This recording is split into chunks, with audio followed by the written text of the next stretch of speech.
Hai Bosku, kembali lagi di channel Pilar Mas Investor Sekuritas, Touch Your Heart, Touch Your Profit. Nah, di seri ngemil kali ini, ngebahas emiten lebih dalam, kita akan ngebahas suatu emiten yang menarik banget nih. Nah, sekarang saya sudah bersama tamu spesial, yaitu Bapak Rudi selaku CEO dari PT Semakom Integrated Tbk. Ya. Apa kabar Pak? Baik, salam kenal juga semua. Ini PT Sema ini bergerak di bidang apa nih Pak? Kami bergerak di bidang listrik Pak.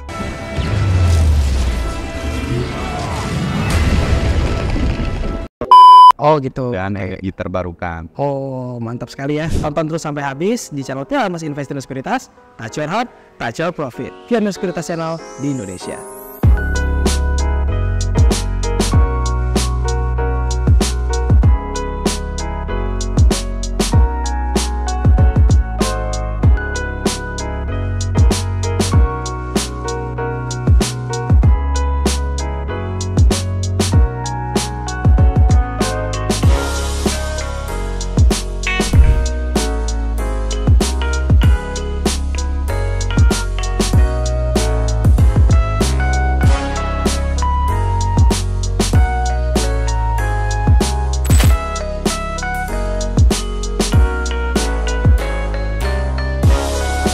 Oke baik Pak Rudi, ini kan PT Semakom ini bergerak di kegiatan usahanya di bidang panel listrik ya Pak ya. Betul. Terus perakitan baterai listrik dan energi terbarukan. Nah, pemerintah Indonesia ini kan sekarang mencatat pencapaian proporsi energi baru terbarukan ditargetkan ini akan mampu mencapai 23% dari total sumber energi pada 2025 mendatang nih Pak. Betul. Nah, pertanyaannya adalah bagaimana peran perusahaan Sema ini dalam mendukung target pemerintah nih Pak?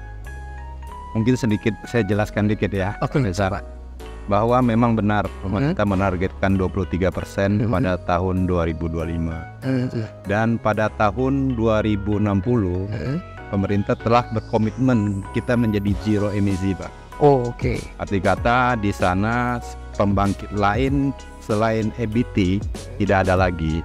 Bapak menanyakan masalah kontribusi apa yang bisa diberikan oleh Sema Pak. Iya betul.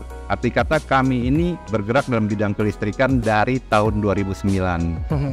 Artinya kompetensi kami adalah di listrik.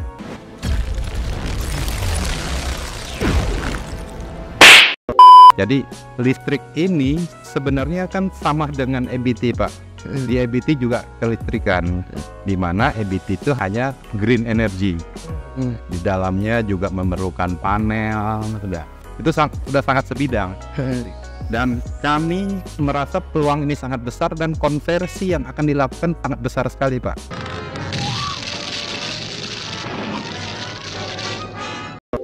Kalau yang saya pahami, yang saya tahu, kebutuhan kita itu sekarang 1172 gigawatt. Oh, besar.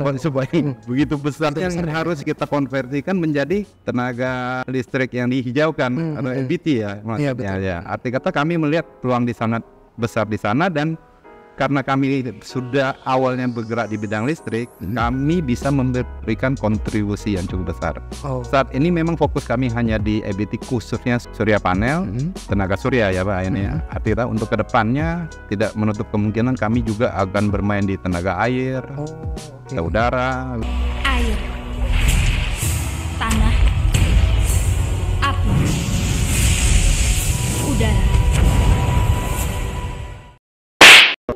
Oke, kan berarti tadi kita sudah tahu bahwa kebutuhan pemerintah sangat besar ya Pak ya. Betul. Nah, tapi kalau menurut Bapak sendiri nih, untuk outlook dari energi terbarukan ini ke depannya menurut Bapak gimana? Sesuai dengan komitmen pemerintah yang tadi saya sampaikan Pak, harus zero emisi sampai 2060. Ya, kita melihat berapa ribu giga yang harus dikonversi ya Pak menjadi EBT. Nah, itu sangat besar sekali Pak. Jadi boleh dibilang sekarang bisnis yang sangat menjanjikan itu adalah di EBT sendiri. Ya. Karena Bapak sendiri lihat berapa gigawatt yang harus kita dari kita provide. Iya, tahun 2060 itu kan sudah komitmen pemerintah Pak terhadap dunia. Dan itu tidak bisa dihindari. Makanya kami sangat yakin sekali bahwa ini adalah bisnis yang menjanjikan untuk kedepannya. Oh, berarti outlooknya bisa dibilang sangat menjanjikan dan bagus ya Pak ya. Betul sekali. Mantap sekali Bosku. Good job.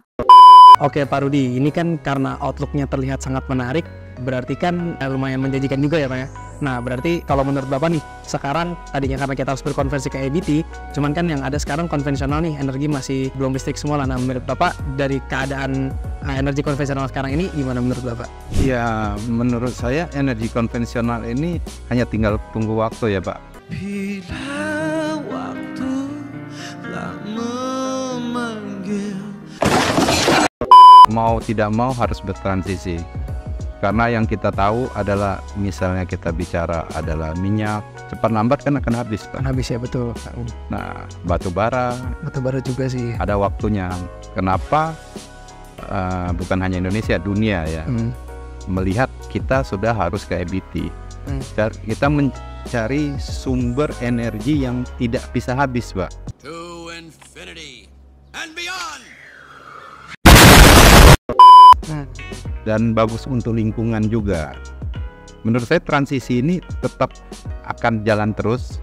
Mungkin saat ini tidak secepat yang diharapkan Pak, karena pemerintah juga masih banyak regulasi yang harus adaptasi juga ya. Tapi setelah ini semua sudah firm, menurut saya ini akan sangat cepat Pak perkembangannya ke depan. Berarti energi konvensional ini cepat atau lambat pun pasti akan terganti ya Pak oleh energi-energi EBT ini. Pak. Karena sumber daya sendiri udah habis. Oh gitu. Ya. Oke Pak, karena kita sudah membahas soal outlook dan bagaimana transisi dari konvensional ke EBT nantinya. Nah sekarang kalau kita bicara bisnis sih Pak, ini kan pasti bisnis EBT ini bukan hanya SEMA saja yang menjalankan. Nah pasti akan ada kompetitor-kompetitor lain nih. Nah apa sih trik-trik SEMA ini untuk menghadapi tantangan-tantangan dan hambatan yang ada nih Pak? Ya. Kalau saya lihat Pak, di SEMA ini kan sudah kita bermain sebagai produsen kelistrikan sudah cukup lama lah Pak, dari tahun 2009. Arti kata kita sudah punya basicnya. Iya betul Pak. Arti kata hanya bagaimana kita melanjutkan ke teknologi EBT. Ya tentunya kita akan banyak melakukan inovasi-inovasi lah Pak. Dan juga yang penting masalah teknologi Pak. Teknologi itu kita sekarang banyak kerjasama dengan prinsip-prinsip luar yang memang bergerak di bidang EBT Pak. Dormammu, I've come to bargain. Ya, jadi arti kata kita ada sistem transfer teknologi lah. Kita membahas bagaimana teknologi di luar EBT dan bagaimana perkembangan di Indonesia, apa yang bisa kita ambil dan kita terapkan di sini Pak. Oh gitu. Arti kata kalau bicara mungkin hambatan, persaingan dan lain-lain itu dalam semua bisnis sama lah. Iya betul. Hanya bagaimana kita menyikapinya.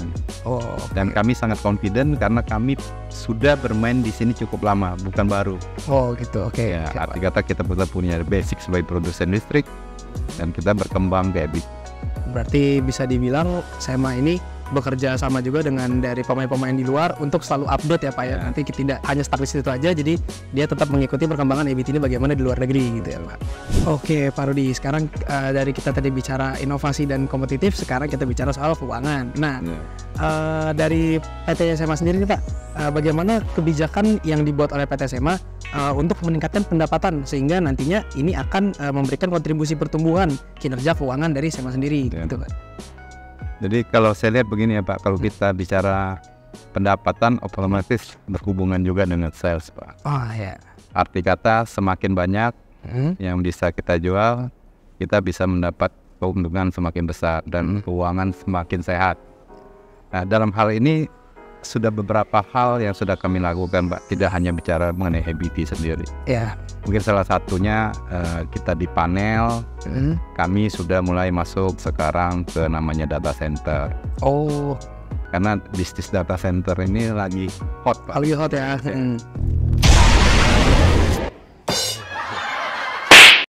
Arti kata sangat banyak sekali pembangunan data center untuk ke depan, kita bicara 5-10 tahun ke depan ya. Dan ke dunia telekomunikasi juga. Kami ini sudah mulai membuka pangsa pasar baru Pak. Otomatis juga untuk bagian divisi marketing dan sales kami memberikan training kepada mereka agar mereka ke customer lebih bisa menjelaskan dan customer lebih paham tentang SEMA itu sendiri. Apa sih itu SEMA? Bagaimana produk SEMA? Di samping itu tentunya kita mengharapkan tim kita sangat agresif untuk masuk mendaftarkan pada company-company baru, Pak. Oh gitu. Bukan hanya customer yang sudah ada, tapi kita juga membuka market ke customer-customer baru. Ya. Oke, berarti bisa dibilang SMA ini selain men-training product knowledge ke sales-salesnya, juga mulai merambah ke perusahaan-perusahaan yang belum terambah ya Pak ya, Betul, untuk melebarkan sayap usahanya gitu ya. Rebahkan sayap-sayap Khususnya kalau di bidang baru itu data center, Data center ya. integrasi ya, kita cukup agresif. Oh gitu, berarti fokusnya ada dua tuh. Sekarang ke data center juga, makin mantep nih usahanya nih. Mantap. Oke Pak Rudi, nah kan tadi kita sudah membahas soal bagaimana SMA untuk melebarkan usahanya gitu kan, keuangannya bagaimana. Nah sekarang gimana sih Pak dari SMA ini sendiri target pertumbuhan kinerjanya nih? Selain itu juga bagaimana cara merealisasikan target tersebut? Ya kalau kita bicara targetnya itu Pak, dengan tadi yang sudah saya jelaskan juga, kita ada masuk ke sektor data center, telekomunikasi, dan training-training yang kita berikan pada sales marketing kita, dan juga market-market baru. Nah, kami sendiri sangat optimis Pak, tahun ini kita bisa mencapai pertumbuhan 12-15%. Oh, oke. Ya, dan kita lihat juga yang masalah regulasi pemerintah, masalah EBT ini sudah mulai inilah Pak, ada suatu titik percepatan. Ya, jadi kami sendiri sangat optimis bahwa pertumbuhan tahun ini sangat bagus. Oh gitu, oke. Ya, dan kalau EBT sebenarnya tidak usah disangsikan lagi ke depannya, karena konversi itu harus dilakukan. Nah, kalau di data center sendiri tahun ini sampai 10 tahun ke depan berkembang pesat. Jadi menurut kami target itu sangat memungkinkan tercapai Pak. Kalau untuk merealisasikannya, otomatis kami dari manajemen sendiri selalu memantau progresnya Pak. Bagaimana kinerja dari manajemen tim kami, baik dari sisi sales, marketing, production. Nah, dan kita tiap bulan selalu mereview. Oh gitu, hasilnya. oke. Ya, Selalu dievaluasi ya Pak gitu ya? Betul, jadi biar bersinambungan Pak. Oke gitu. Oke baik, terima kasih banyak Pak Rudi atas waktunya yang sudah diberikan untuk menjawab pertanyaan-pertanyaan dari kami gitu. Jadi Bosku itu dia ngemil edisi kali ini PT SMA Com Integrated Tbk. Nah prospeknya sangat menarik dan pertumbuhan keuangannya ditargetkan di 12-15%. Menarik kan Bosku? Terima kasih Bosku sudah menonton sampai habis video kali ini. Jangan lupa untuk subscribe dan tonton terus channel Pilar Mas Investindo Sekuritas. Touch your heart, touch your profit. Pionir Sekuritas Channel di Indonesia.